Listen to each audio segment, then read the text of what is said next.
Are you retiring soon? Now's the time to really think about your investment risk. Some real-life examples and some options to create guaranteed income. Coming up next on Your Money Matters, presented by the Presley Group. The Presley Group presents Your Money Matters, hosted by Christy Smith and Matt Kennedy. Christy is the owner and founder of the Presley Group. She is a best-selling author, certified estate planner, and certified health reform specialist. For over 18 years, she's been helping folks just like you plan for a successful retirement. Matt Kennedy won numerous awards during his 25 years as a talk show host and is a full-time agent with the Presley Group. He is also a certified estate planner, a certified health reform specialist, and has been an agent with the Presley Group for over 6 years. Now, Your Money Matters on News Radio 1150 WJBO and WJBO.com. Good morning. Welcome to Your Money Matters, presented by the Presley Group. In studio, I'm Matt Kennedy, and on the road, I believe in Georgia, right? It's Christy Smith, owner, founder, and president of the Presley Group. Where in the world are you? Well, Matt, we're in Perry, Georgia. My daughter, Presley, is competing at the National Barrel Horse Youth World Show. And so there's a lot of barrel racers here. She's competing against almost 1,000 other barrel racers. Good grief. Now, Perry, Georgia, where is that? Well, it's about 100 miles south of Atlanta. Okay. Well, look, best of luck to Presley. I know she's got a week full of competition, so best of luck, okay? Wanted to get you on the phone, though, because I ran across a great article, like we do so often, a great article at MarketWatch.com. Retiring soon? Rethink your investing risk. And the first paragraph is, the closer you get to retirement, the more attention you have to pay to your tolerance for big swings in financial markets. And the article goes on to talk about how you can pay some firm like $45 to determine your risk and things like that. We have a free risk assessment that we'll be happy to mail you. We've got them right here at the office. So as we talk about risk today, if you would like a free risk assessment form, just call us and we'll send it to you. Our number is 791-5773. This is it's a free tool. I think it's a front and back form. You sit down, you fill it out, and it helps you assess your risk either as you approach retirement or as you're in retirement. So if you'd like that, just call and say, I'd like the free risk assessment form, and it's at 791-5773. You don't have to pay $45. We'll give it to you for free. But, you know, Christy, right now, there's very little focus on risk. You've got planes crashing. You've got turmoil in Portugal. The European situation is still a mess. But for some reason, the stock market has shrugged that off and just keeps going higher. It's like people are saying, we're fine. Well, I think, Matt, probably a lot of the corporate investors have started, pulling some chips off the table. But it's the individual investors that haven't yet. And the reason for that is we tend to get greedy. We've had good markets for the last year, and people are seeing their 401k accounts grow and their investment accounts grow. And, you know, human nature is that we tend to get greedy in good times. But, you know, I was reading an article in Market Watch a couple of weeks ago, and it said in bold letters that if there was ever a time that the sell sign is out, it's now. Yeah. And so, you know, the markets are at a high, and when you're approaching retirement, that's where you have to be a little more cautious. But when I started on the radio about 6 years ago, it was before the big market crash. And, you know, we were reading different articles and interviewed people like Harry Dent. And, you know, all of them said that the warning signs were there, that the market was about to have a meltdown. But yet what we saw is a lot of the individual investors didn't pay attention to those warning signs. In fact, they even thought they weren't there. They would come in and meet with me in the office, and they would say things like, you know, I didn't see this coming. I didn't hear the signs coming. I didn't, you know, they just weren't prepared for it. But yet, many of the corporate investors were.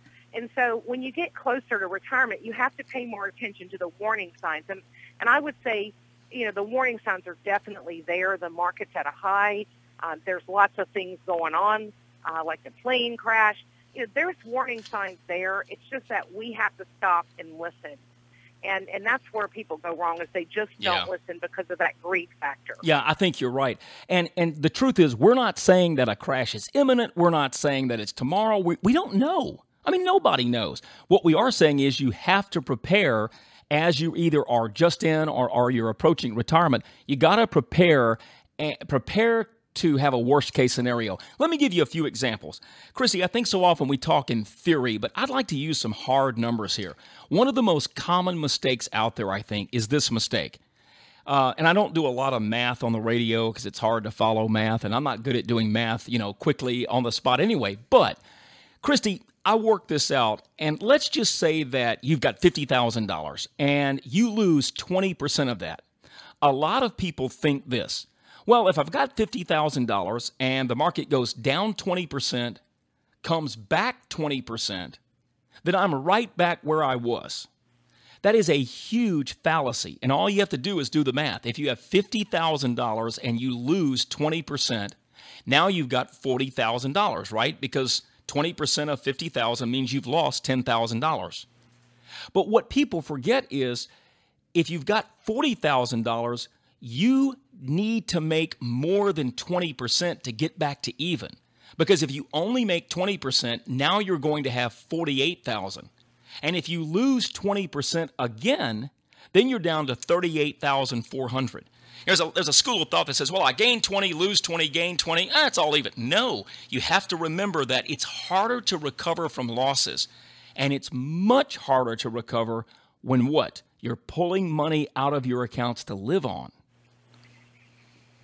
Matt, one of the things that I hear a lot when people come in to meet with me that are using their 401k accounts to build for retirement income is they'll say, my account's where it was now before the last meltdown, or I've just gotten ahead.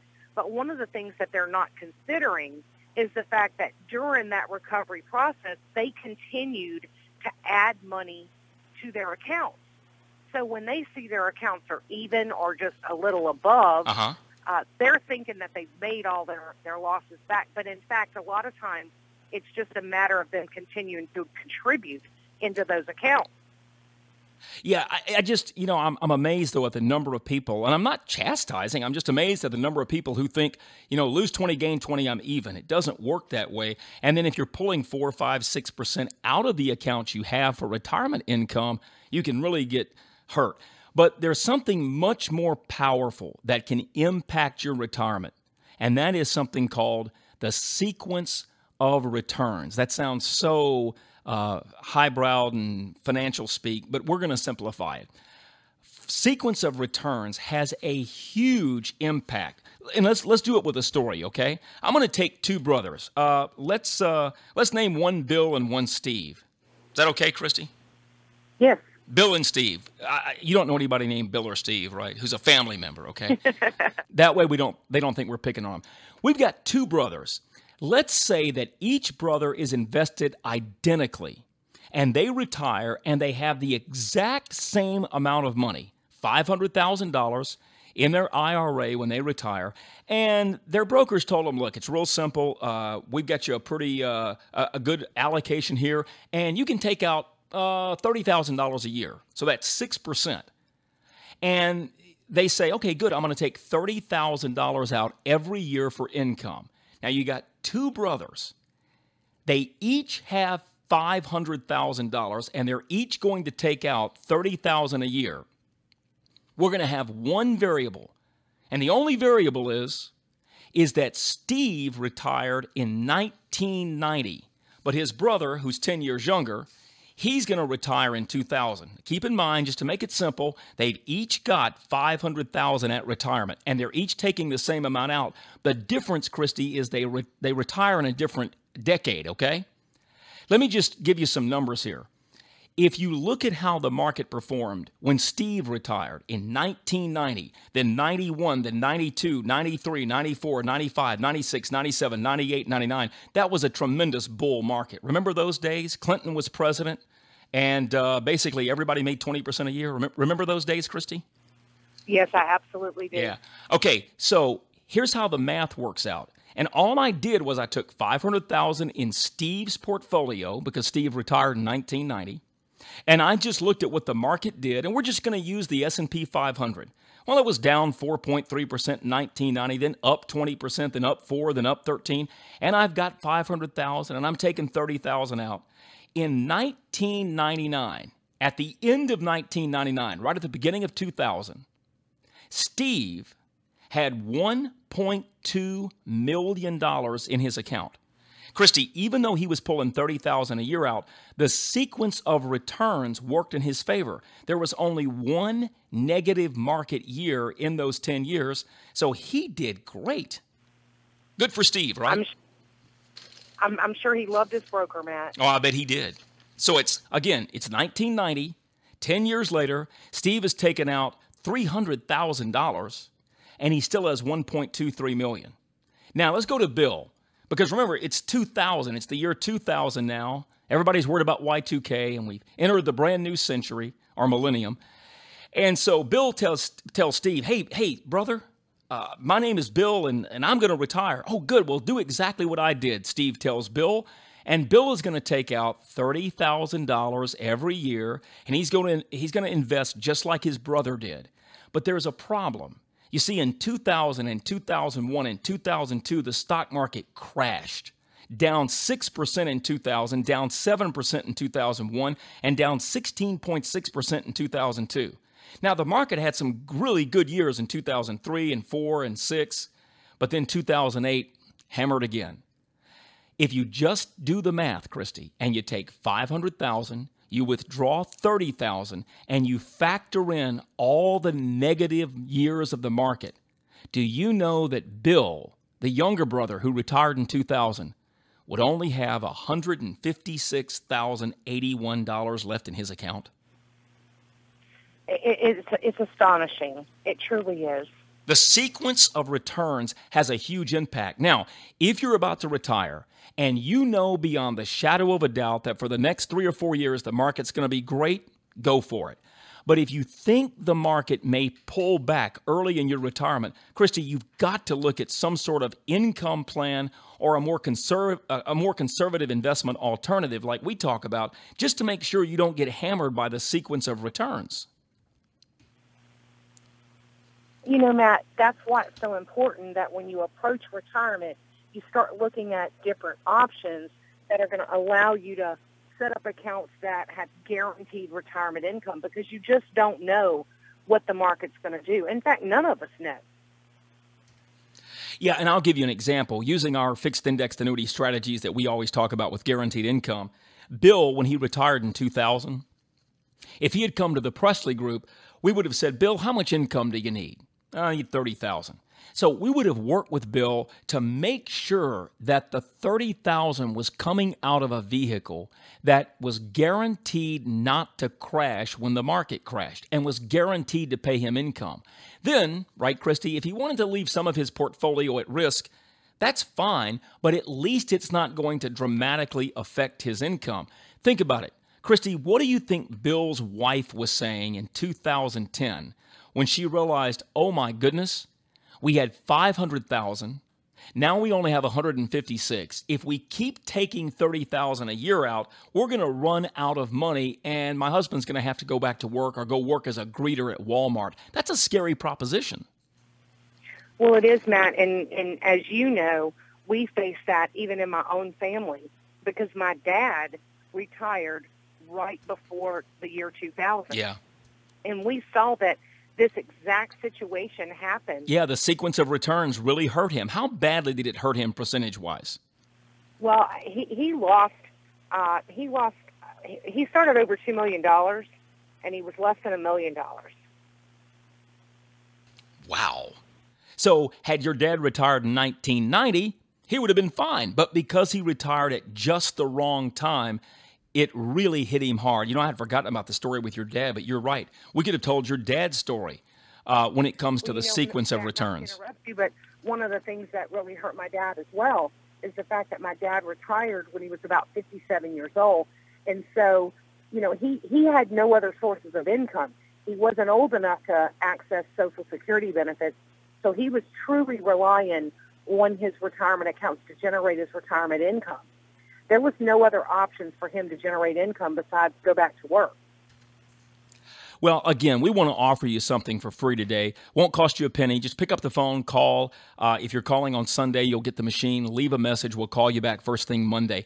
But we're going to offer a free, and it's like a one-page, two-sided financial risk assessor.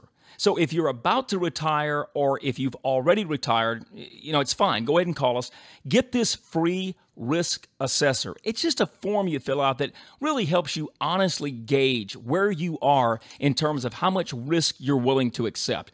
That's a free offer, so simply call us at 791-5773. If you get the machine, leave us a message. Just tell us, a name and a contact phone number. We'll call you back Monday, get an address, and get that mailed out to you.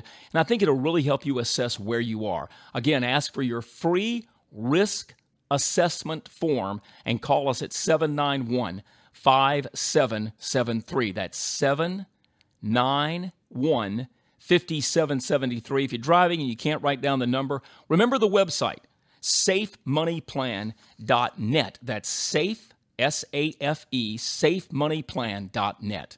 This is Your Money Matters, presented by the Presley Group. Christy, when I read this article, it just jumps off the page. Retiring soon? Rethink your investment risk. And one of the last paragraphs in the article is, remember, you have to look for a shelter during market storms. Well, the challenge today is, if you go seek that shelter, you may end up earning 0.5% a year on your money. That's the real problem with being overly conservative today. Matt, I was meeting with one of our clients last week before we left to go out of town, and he moved his money to the Presley Group in 2009. And what amazed me was when we looked at his statement, and he was with a company called Allianz, it told him that we had averaged him each year since he opened his account 12.12% a year. Wow. Well, 12.12% doesn't sound like a lot of money, but when you consider the fact that this is money that this gentleman's relying on for income in the future, and he can't lose that 12% that he's gained each year on average. Yeah, Christy, don't gloss that over. I think sometimes we gloss over that too quickly. Did you hear what Christy just said? Our plans let you share in market gains in the good years, protect you in the bad. Now, full disclosure, you don't get all of the gains of the market. But in this gentleman's case that you're talking about, Christy, in a year when he gained 12, 13%, that annual gain is not paper money. It's locked into his account. And as you approach retirement, or if you just retired, that's what protects you from a sequence of returns wrecking your retirement. It absolutely does, Matt. And not only that, when we live in a time where, everything's so uncertain, our stock market is dependent upon global economies now. It's not just a situation where we have to worry what's going on here in the United States. Things can happen at a moment's notice and devastate a retirement portfolio. And so the insurance companies that we use have come up with plans that can even ensure that if you're saving for retirement income in the future, we can ensure growth even in a down year. That's right. So, if you're one of those people out there listening today that think that the pullback may be coming soon and it's time to cash in on your gains, now might be the perfect time for you to look at some of these income plans that will guarantee growth even in down years. Because typically what we see is the market's going to go up and down. When it's going down, it may stay down 2 years, maybe 2.5, 3 years. But in one of our income plans, if you're planning on future income, we've got plans available that are guaranteeing that growth even in those down years. So in good years, when we make great gains, and 12% average a year doesn't sound like a lot when the market's done as well as it has, but when you consider the fact that 12% a year is locked in, it cannot disappear, and if the market goes down, if you have an income guarantee, an income rider on one of these plans, and you're not taking the income right now, even when the market goes down, you're going to see your income account grow.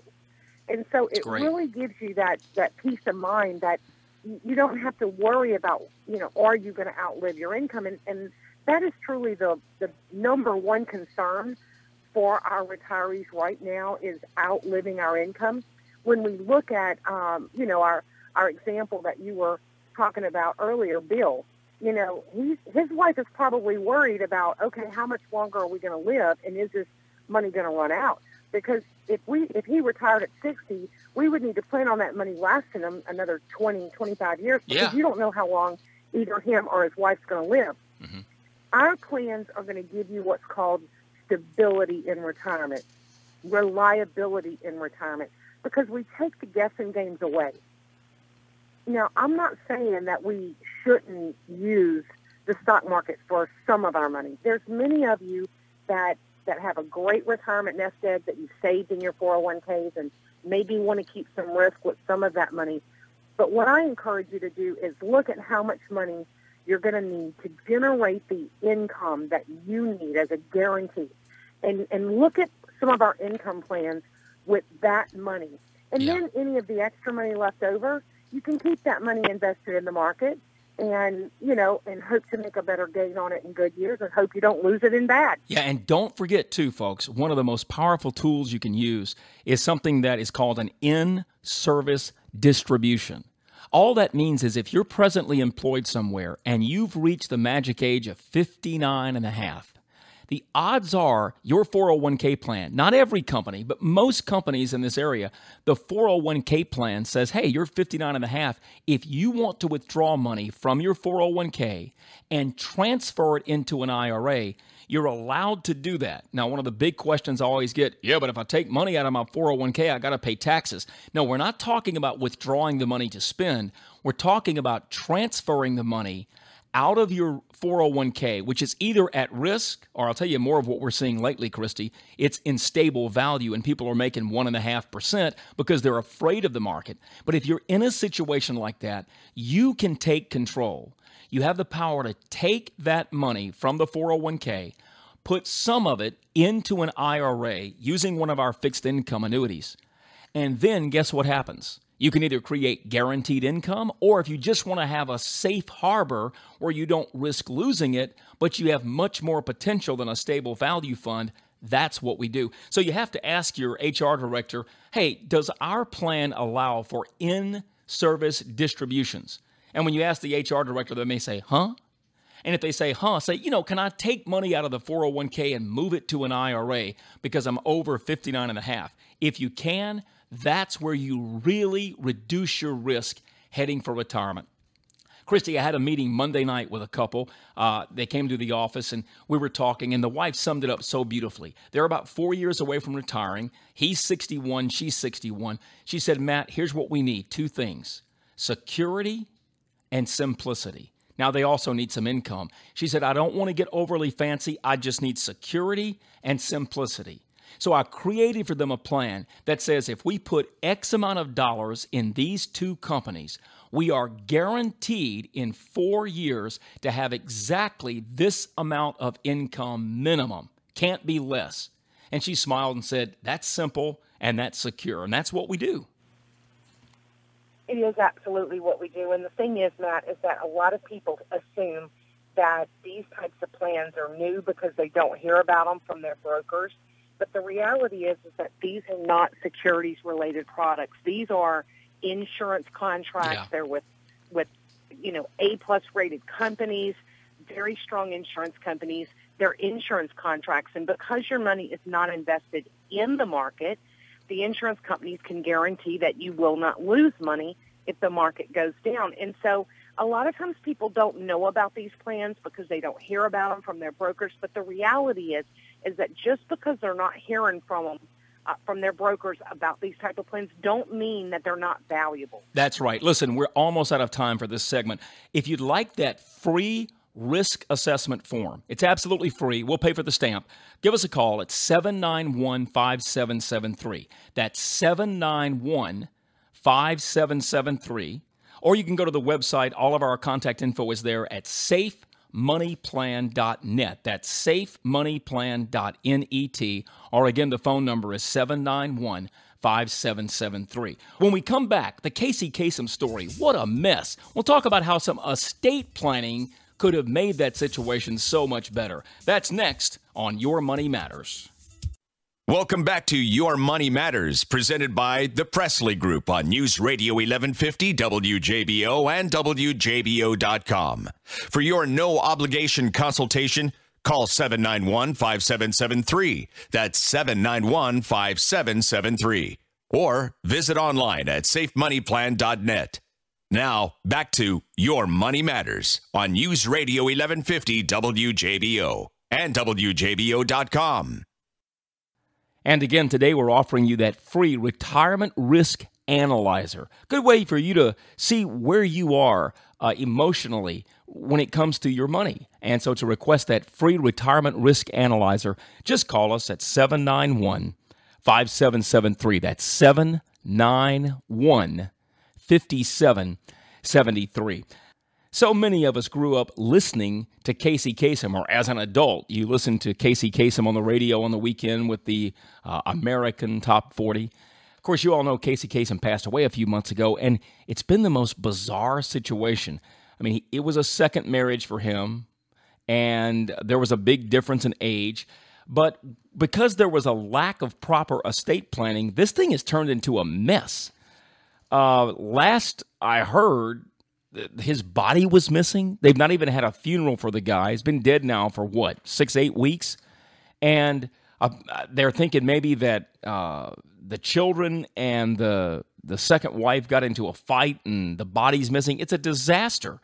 And it really points out the need for proper estate planning. So I would like to just focus in the last part of our show today on that. Proper estate planning. In a moment, Charles Passy has written a great article for MarketWatch.com. Charles Passey's a financial journalist, and his mom passed away not too long ago. And he talked about the lessons he learned in having to deal with the passing of his mom. But before we hear from Charles, just three things to keep in mind. Three things that can prevent a Casey Kasem-style drama if you have some proper estate planning. Now, look, I'm not a lawyer. Christy's not a lawyer. But we are certified estate planners. So when you come sit down and talk to us about income or protecting and preserving your nest egg and all of that, we can also help take a look at where you are in terms of estate planning. There's a big misconception out there that, estate planning is only for rich people. No, not hardly. Estate planning could be something as simple as, have you done a will? That's part of estate planning. But in a more complicated situation like Casey Kasem has, if the family had just looked first at a Q-tip trust, it would have made so much sense. Now, Q-tip is an acronym. It stands for Qualified Terminal Interest Property. Q-tip, Qualified Terminal Interest Property. And the Q-tip trusts do have some advantages. It's frequently used to set aside a husband's assets into a trust for the wife's benefit while she's alive. And in Casey Kasem's case, because there was such a large age difference between Mr. Kasem and his younger wife, a Q-tip trust would have made so much sense. Because the Q-tip trust sets aside the husband's assets in a trust for the wife's benefit, and this includes access to the distributions of income and at times can even include taking out principal as well. After she dies, the remaining estate then is passed per the terms of his trust. The ultimate heirs are often his children from the first marriage, or maybe if they worked it out, it's heirs from both marriages. But in the Casey Kasem case, the reason there's such a nasty fight here is the kids and the new wife never got along. But with a Q-tip trust, they could have sat down, maybe, and worked this out. But at least the trust would have prevented so much of the drama. So if you're in this situation, second, third marriages, especially if there's an age difference, you should consider a Q-tip trust. Again, this should not be construed as legal advice. I'm not an attorney. But as someone who is a certified estate planner, Christy and I, we know what to tell you to ask your lawyer. Ask about a Q-tip trust if you're in that case. Also, a revocable trust can be so powerful.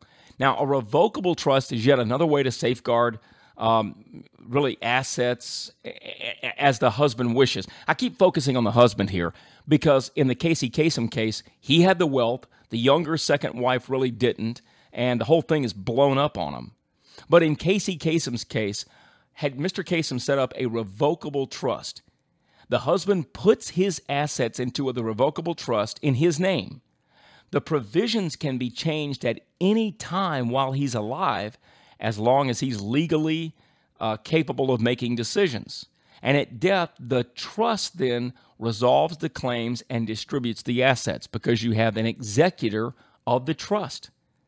But in Mr. Kasem's case, apparently there was no revocable trust. There's no trust out there. And that's why this thing has spun out of control. See, a revocable trust is going to prevent the assets from going through probate or succession, as we call it here in Louisiana. And oftentimes succession can be so expensive and so incredibly time-consuming. And if you have different property in different states, you have to have succession or probate in each of those states. But a revocable trust allows assets to pass quickly and relatively inexpensively. And also, don't forget, how the assets are distributed among the heirs remains private. See, when you go through succession, like with just a will, then there's public documents and your nosy next door neighbor can find out how much you gave your kids or your charity. Whereas with a revocable trust, it's free of succession and it's private. And had the Casey Kasem family set up the proper kind of trust, so much of this drama would have been avoided. And then last but not least, one other estate planning tool can be life insurance. It's a great tool for stretching assets so the current family and children from a previous marriage are all cared for after a death. Now, I don't know if in Casey Kasem's case, whether he had life insurance or not, but if you're someone who's out there and you don't like taking your required minimum distribution, by the way, when you get to age 70 and a half, the government requires that you take money out of your IRAs. That's just the way they do it. So one of the beauties of life insurance is if you are in a situation where you've got great health and you're having to take your required minimum distribution, you might want to look at buying a life insurance policy, paying for it with the proceeds of the required minimum distribution. And oftentimes, we can help clients use this as an estate planning tool. Why? Well, because life insurance is passed on tax-free. You know, if you pass and you have an IRA, then that money goes to your heirs and they have to pay taxes, right? But with a life insurance policy, you don't pay taxes. So maybe using the required minimum distribution to buy life insurance could really be viewed as turning pennies into dollars.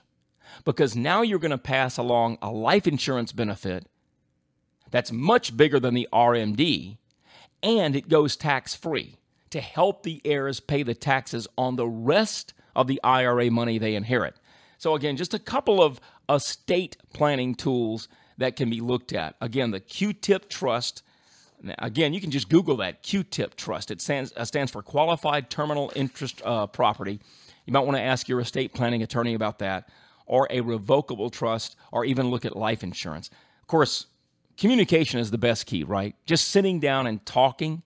But so often that doesn't happen in mixed families, and you have to make sure that you've properly planned to avoid a Casey Kasem-like nightmare. This is Your Money Matters, presented by the Presley Group.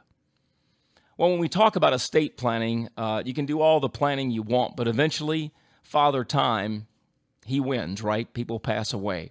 And when a loved one passes away, that can create its own nightmares as far as planning and taking care of things. So knowing what to expect can really help. Charles Passy knows what it's like to have to bury someone. Charles Passy writes for MarketWatch.com and the Wall Street Journal. He's a financial journalist, but he recently went through a life-altering event. His mom had been sick for a long time, and his mom passed away. And Charles had to deal with the funeral and all of her final distribution of possessions and all of that.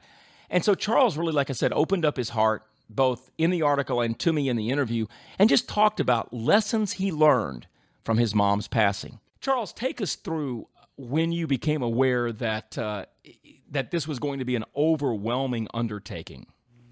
Well, I mean, it was pretty much. My mom was diagnosed with cancer end of last year, and it was almost instant from that moment on that there were just a lot of things that I was going to have to start dealing with, certainly emotionally, but also financially. My parents had done a certain amount of planning in their lives, knowing that there were going to be certain things they're going to need to take care of, but there was a lot of things they hadn't planned, and then there's a lot of things that kind of hit you all at once. One of the things you wrote about that caught you by surprise is you go to the funeral home and you find out everything cost something, huh?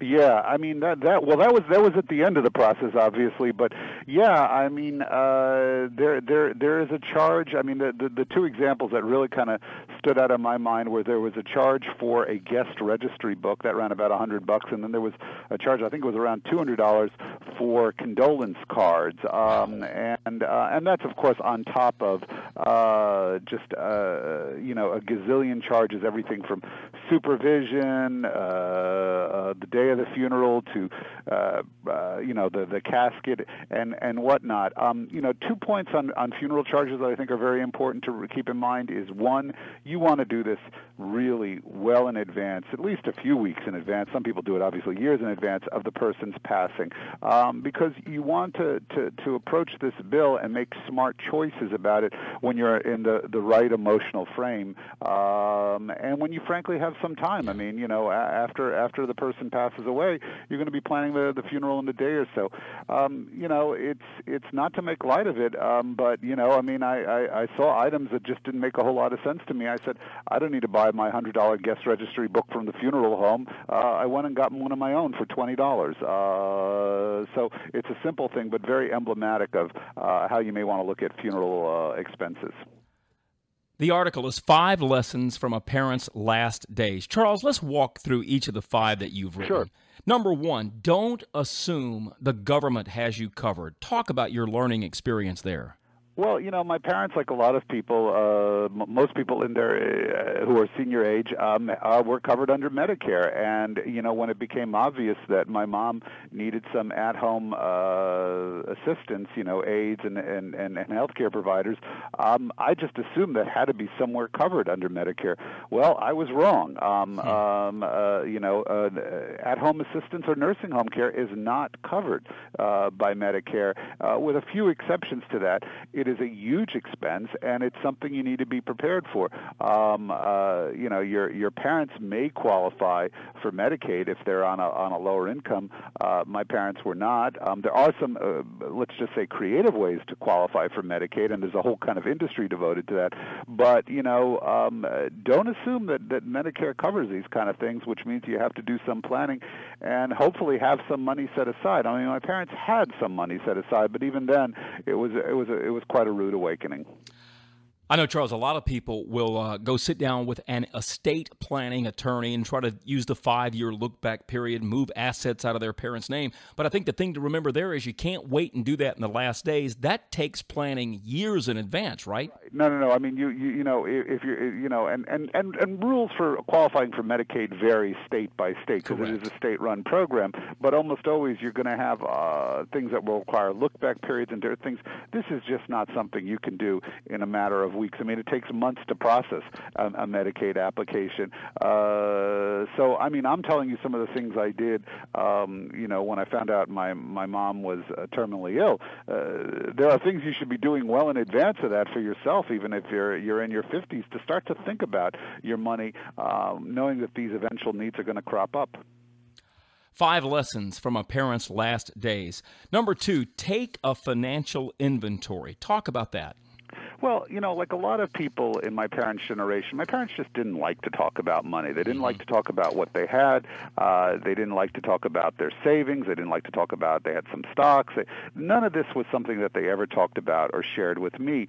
The problem is that as it became obvious to me, I was going to be in charge of spending some of their money to get the care that they needed and to organize things. I really needed to know what they had.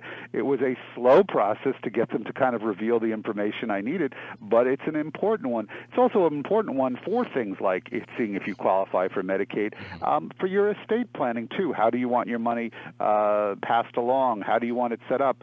And, again, you're not going to be able to do that with your parents unless they share with you. It is a very difficult thing, but it's a very necessary part of the process. Number 3, make sure you have the proper documents in place. I'll bet as you faced your mom's last days, Charles, the document dump, if you will, was overwhelming. Sure. Well, I mean, you're dealing with, I mean, just the insurance paperwork alone is phenomenal. But the thing that will simplify a lot of things is having 4 key documents in place. One is a will. A lot of people have one. If you don't, if you want a very simple will, it's very simple and it's not expensive. Even if it's a will where essentially your mom's leaving everything to your father or everything to you. I mean, these are very simple wills that can be done with prepared legal documents that are widely available, with legal services that are widely available. But you need the will. You also need a power of attorney, which is something that essentially, or your parents will need it, that allows someone to speak on their behalf for various financial matters. And it's just, as a parent becomes more and more incapacitated, they're not going to be able to handle these details, and they're going to need somebody to do that on their behalf. But you need to have that paperwork in place, and you need to have it set up when they're able to sort of set it up. I mean, when they become incapacitated, it's probably too late to get the power of attorney. Finally, in terms of the health care planning, you need 2 things. You need what's called a living will and a healthcare proxy. Both of these things sort of work together to ensure that should a parent become incapacitated, you can either speak on their behalf or that their care needs are specified in advance. The classic, do you want the plug pulled or that kind of thing. Right. I mean, this can all be sort of essentially dictated through these kind of documents. So you want those in place as well. So a total of 4 documents, a will, a power of attorney, a living will, and a healthcare proxy. Those are the 4 things you should definitely have in place. All right, here's the 4th of 5 financial lessons from a parent's last days. Number 4, embrace hospice. Why do you say embrace it? Well, because I think it's something that, I was trying to emphasize, because it's such a huge leap to get over. Essentially, when you sign up for hospice, you're acknowledging that you're terminally ill. And that's very tough. It was very tough for me. My mom actually was more accepting of it. But it's essentially saying, I am not going to focus on trying to overcome what's affecting me. I'm just going to try to make sure I have the care and the comfort to do it. Hospice there are various agencies that provide hospice service, and hospice, by the way, is covered through Medicare. It just simplifies your life or the life of your loved ones. It brings a team of caregivers together, nurses, doctors, social workers, even clergy, to work with you on all the various things that you will need. It also provides some home health aides, some, not a lot, or it will coordinate that for you. And, and it provides plenty of free medical supplies and various things you'll need.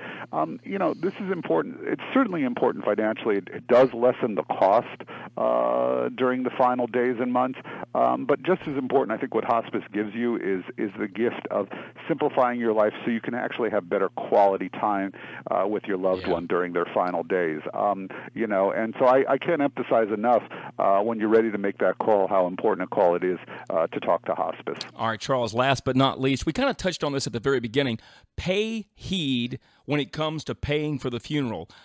You found out that there's a lot of add-ons you can get that sometimes are just there to make you spend more, right? Right, exactly. I mean, as we discussed earlier, I learned the lesson of the guest registry book I didn't really need.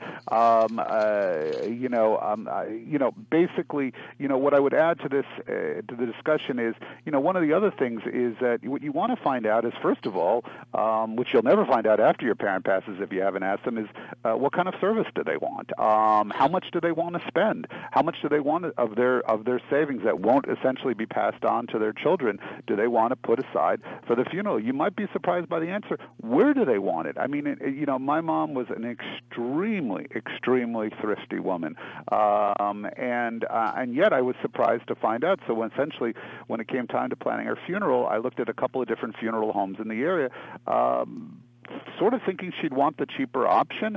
It turned out she actually, in this case, wanted the more expensive option is because it was where her mother had her funeral. So she was very clear about that. And in that case, I didn't mind spending more, but I also wanted to go over the terms and everything like that. Yeah. So it's an important conversation to have. It's an important conversation to have from a care and doing right by your parents' standpoint. But then also, as I indicated, if you do that kind of advanced planning, you can read through the contract very, very carefully, and I would very much encourage you to do that so that you're not essentially paying for more than you need or more than you want. But something tells me, Charles, your mom looked over the railing of heaven and saw you spend $20 on that book and not $95, and she smiled.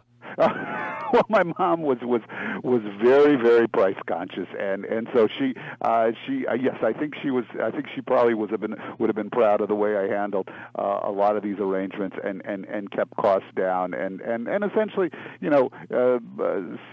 provided more money for her grandchildren, my kids, and yeah. So I mean, it's nice to know that you probably did right by your parent.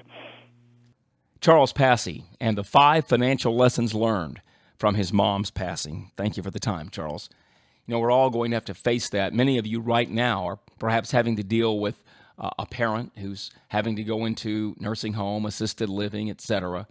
And I hope this segment has been helpful as far as dealing with beginning to prepare. No one can deal with the emotion of it, but having your proverbial ducks in a row financially can really help so much, and I hope you have found this helpful. Remember, we are certified estate planners at the Presley Group. We're not lawyers, so we can't draw up the papers for you, but we can advise you as to ways to set up trust, wills, etc., to make sure that you are protecting and preserving your legacy.